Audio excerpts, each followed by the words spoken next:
Schizophrenia के लिए homeopathic इलाज क्या है?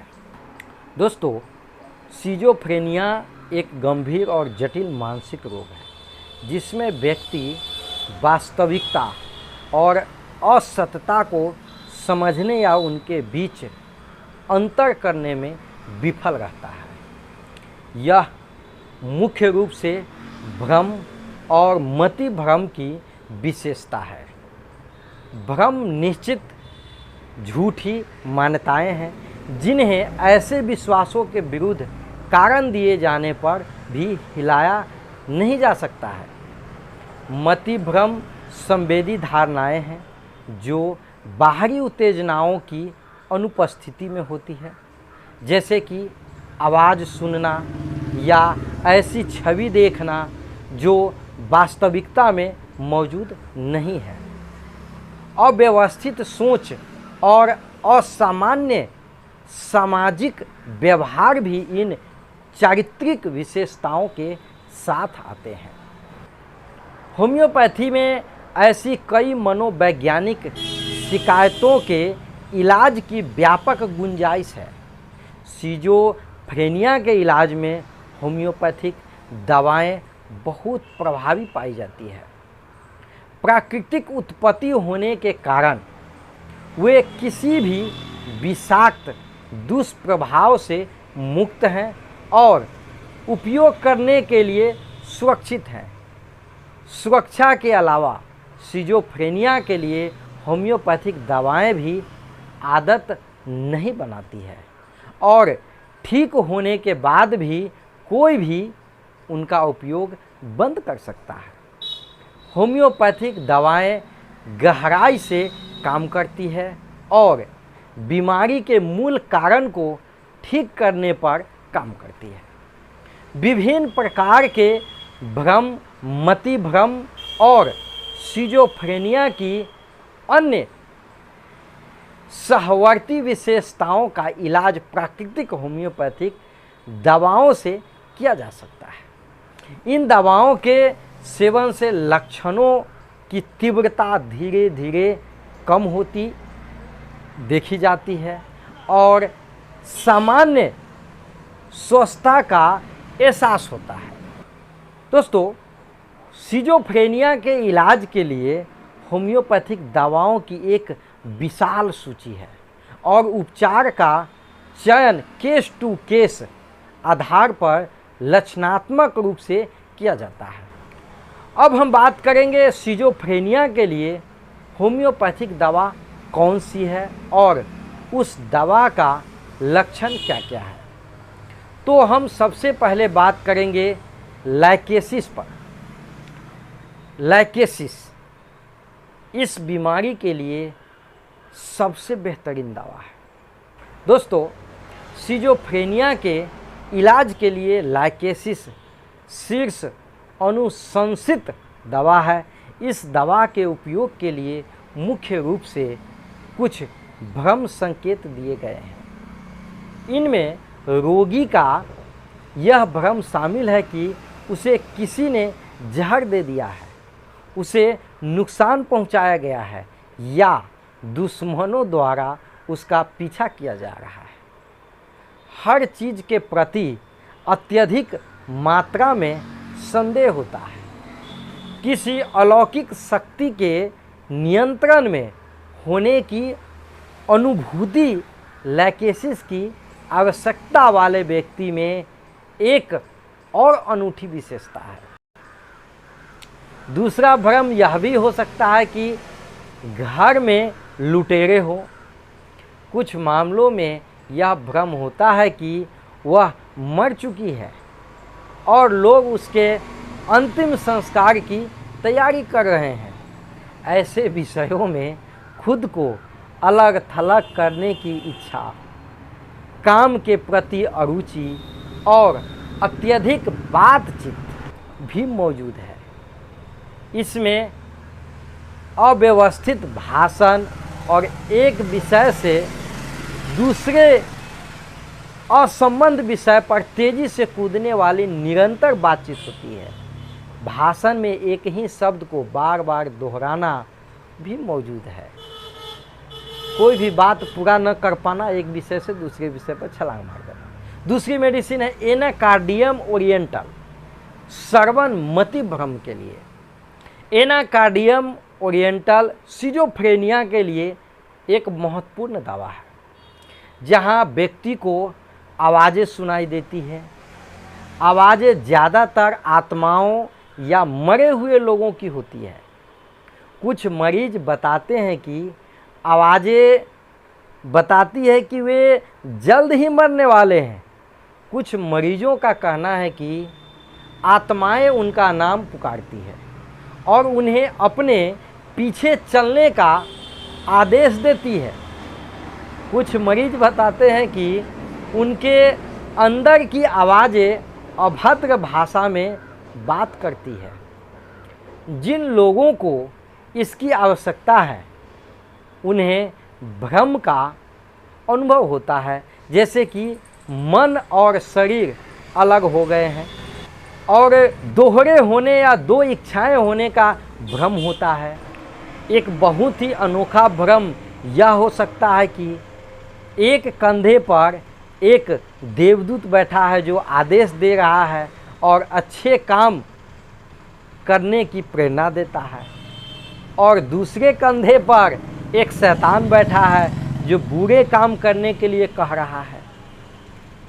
इसके साथ आने वाली अन्य विशेषताएं अत्यधिक उदासी, अनुपस्थित दिमाग, संदेह, उदासीन व्यवहार और किसी भी चीज़ में रुचि की कमी है, भूलने की बीमारी, काम के प्रति अरुचि, कसम खाने और श्राप देने की इच्छा, और ऐसे वाक्यांशों में बात करना जिनका कोई मतलब नहीं है। ये भी कुछ विशिष्ट लक्षण है जो मौजूद हो सकते हैं। एक और अनूठी विशेषता यह महसूस करना है कि सब कुछ एक सपना है और कुछ भी वास्तविक नहीं है। तीसरी मेडिसिन है हायोसियामस नाइजर। जहर दिए जाने और अनुपस्थित व्यक्तियों को देखने के भ्रम के लिए इस मेडिसिन को जाना जाता है। हायोसियामस नाइजर उन मामलों में उपयोगी है जहां रोगी को लगता है कि कोई उन्हें जहर देने वाला है। परिणाम स्वरूप अधिकांश मामलों में वे दूसरों द्वारा दिए गए खाने या पीने से बचते हैं। यह भी आशंका है कि परिवार के लोग हर समय उन पर नज़र रखते हैं। कभी कभी रोगी ऐसे कार्य करता है जो मूर्खतापूर्ण प्रतीत होते हैं। हर बात पर जोर जोर से हंसना भी स्पष्ट रूप से मौजूद है। भ्रम के साथ साथ दूसरों पर प्रहार करने और काटने की प्रवृत्ति भी उत्पन्न हो सकती है। अत्यधिक और जल्दबाजी में बात करना और समझ से बाहर बड़बड़ाना भी प्रकट हो सकता है। कोई व्यक्ति नाचते हुए जोकर की तरह अजीब इशारे कर सकता है। इस दवा का उपयोग करने का अगला महत्वपूर्ण लक्षण यह है कि जब कोई मरीज कहता है कि वह उन लोगों को देखने में सक्षम है जो वास्तव में मौजूद नहीं है।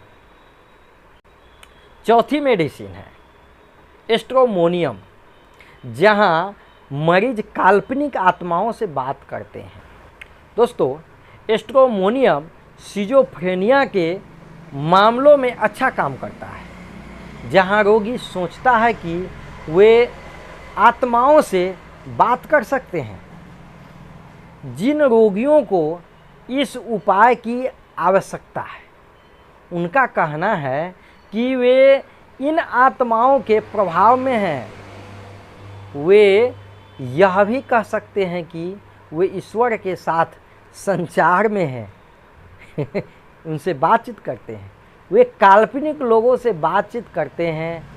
आत्माओं और काल्पनिक लोगों से बात करने पर बेचैनी का एहसास होता है। कमरे में कई लोगों की मौजूदगी के बारे में भ्रम भी पैदा हो सकता है, हालांकि हकीकत में ऐसा कोई नहीं है।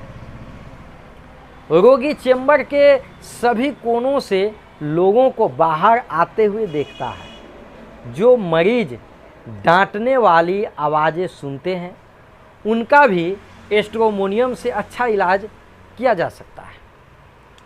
एक और भ्रम जो एस्ट्रोमोनियम के उपयोग की ओर इशारा करता है, वह है पीड़ित का दृढ़ विश्वास कि वह जल्द ही मरने वाला है।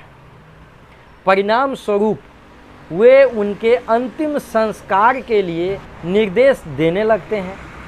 निरंतर प्रार्थना और धार्मिक छंदों का पाठ भी मुख्य रूप से उपरोक्त विशेषताओं के साथ दिखाई देता है। 5वीं मेडिसिन है प्लेटिना, भव्यता के भ्रम के साथ सिजोफ्रेनिया के लिए।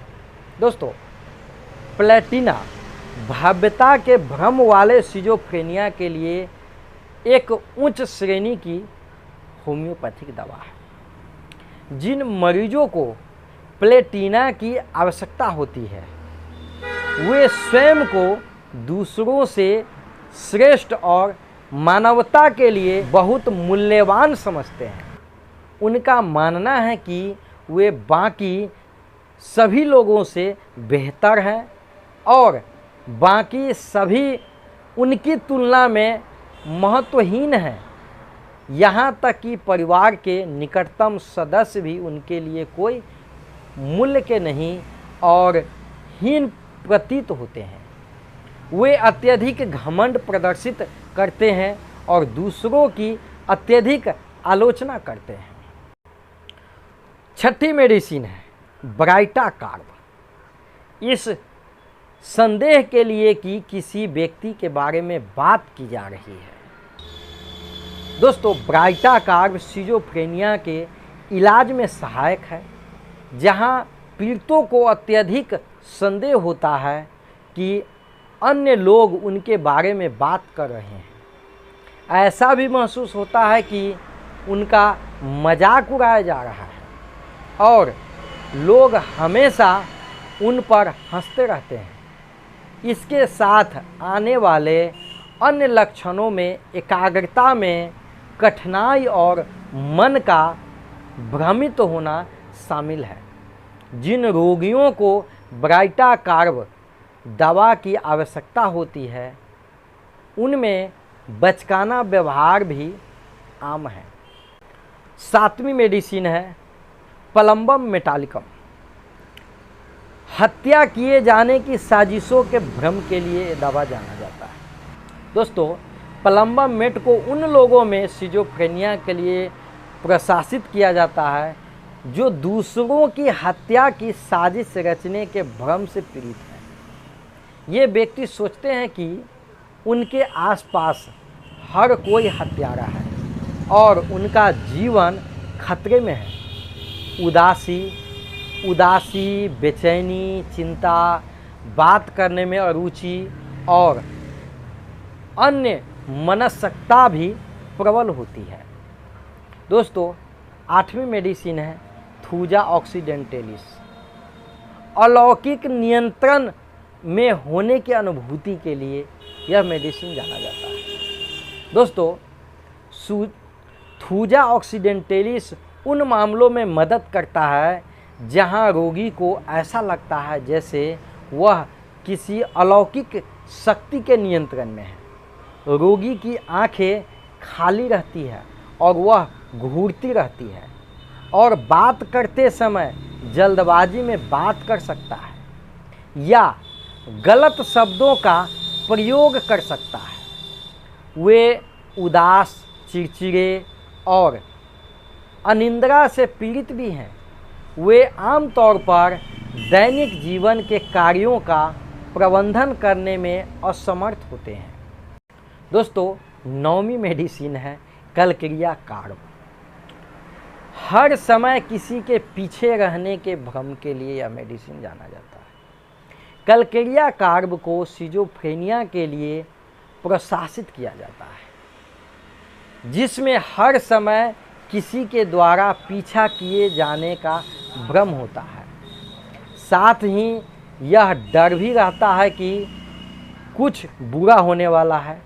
दुर्भाग्य का डर और किसी के जीवन में तर्क संगतता खोने का डर भी मौजूद है। चिंता, बिना किसी कारण अत्यधिक चिड़चिड़ापन और लगातार मृत्यु का भय भी प्रकट होता है। दोस्तों, 10वीं मेडिसिन है कालीब्रोमेटम, जहां लगातार नींद न आने से भ्रम होता है। दोस्तों, कालीब्रोमेटम सिजोफ्रेनिया के लिए एक दवा है जहां भ्रम के साथ लगातार अनिद्रा होती है। भ्रम विभिन्न प्रकार के होते हैं। उनमें मुख्य रूप से साजिश और उत्पीड़न के भ्रम शामिल है, जैसे कि कोई उनके खिलाफ साजिश रच रहा है या उनका पीछा कर रहा है। अवसाद के लक्षण भी मौजूद होते हैं, जिनमें गहरी उदासी, जीवन के प्रति उदासीनता और अनियंत्रित होना शामिल है। ऐसे मरीज लोगों से बात करने से डरते हैं। एक अन्य उल्लेखनीय लक्षण दैवीय क्रोध के लिए एक मात्र व्यक्ति के रूप में पहचाने जाने की भावना है। दोस्तों, 11वीं मेडिसिन कैनाबिस इंडिका, अव्यवस्थित भाषण के लिए। दोस्तों, अव्यवस्थित और असंगत वाणी हकलाने की प्रवृत्ति वाले सिजोफ्रेनिया के लिए कैनाबिस इंडिका एक बहुत ही उपयोगी दवा है। जिस व्यक्ति को कैनाबिस इंडिका की आवश्यकता होती है वह बोलना शुरू करता है, लेकिन एक वाक्य पूरा करने में असमर्थ होता है। वे बात करते समय शब्द भूल जाते हैं। उनके दिमाग में बहुत सारे विचार उमड़ते हैं। वे विचारों में खो जाते हैं और या किसी एक विषय पर अपना ध्यान केंद्रित करने में असमर्थ हो जाते हैं। जब रोगी उनसे बोले गए हर शब्द पर हंसता है तो अनियंत्रित हंसी उत्पन्न हो सकती है। वे गंभीर बातों पर भी हंस देते हैं, हालांकि उन्हें पागल हो जाने का लगातार डर बना रहता है। दोस्तों, 12वीं मेडिसिन है मेडोराइनम, जब कुछ भी वास्तविक नहीं लगता। दोस्तों, मेडोराइनम सिजोफ्रेनिया की एक दवा है। जब कुछ भी वास्तविक नहीं लगता है और व्यक्ति को लगता है कि सब कुछ एक सपना है। इसके साथ चिंता की भावनाएं और हमेशा जल्दी में रहना भी शामिल है। मरीज आवेगी और क्रूर भी होते हैं और अभद्र भाषा का प्रयोग करते हैं। जैसे जैसे रात करीब आती है वे इस डर से घबरा जाते हैं कि कोई उनका पीछा कर रहा है। उन्हें यह भ्रम होता है कि लोग फर्नीचर के पीछे से उन्हें देख रहे हैं। उपरोक्त लक्षणों के अलावा अचानक मूड में बदलाव भी हो सकता है। एक बहुत ही विशिष्ट विशेषता यह है कि रोगी लगातार सोचते रहते हैं कि उन्होंने कोई अक्षम्य पाप किया है और नरक जा रहे हैं, इसलिए वे प्रार्थना करते रहते हैं। दोस्तों, 13वीं मेडिसिन है आरम मेटालिकम, अवसाद को प्रतिबंधित करने के लिए। दोस्तों, ऐसे मामलों में अवसाद को प्रतिबंधित करने के लिए यह दवा बहुत उपयोगी है। जिन लोगों को इसकी आवश्यकता है उनमें तीव्र उदासी और निराशा के साथ साथ आत्मघाती विचार प्रबल होते हैं। उन्हें ऐसा लगता है जैसे जीवन एक बोझ है और भविष्य पूरी तरह अंधकारमय है।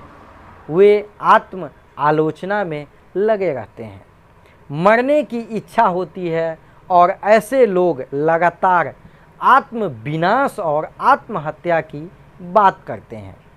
दोस्तों, सिजोफ्रेनिया का कारण क्या है, थोड़ा हम इस पर भी फोकस डालते हैं।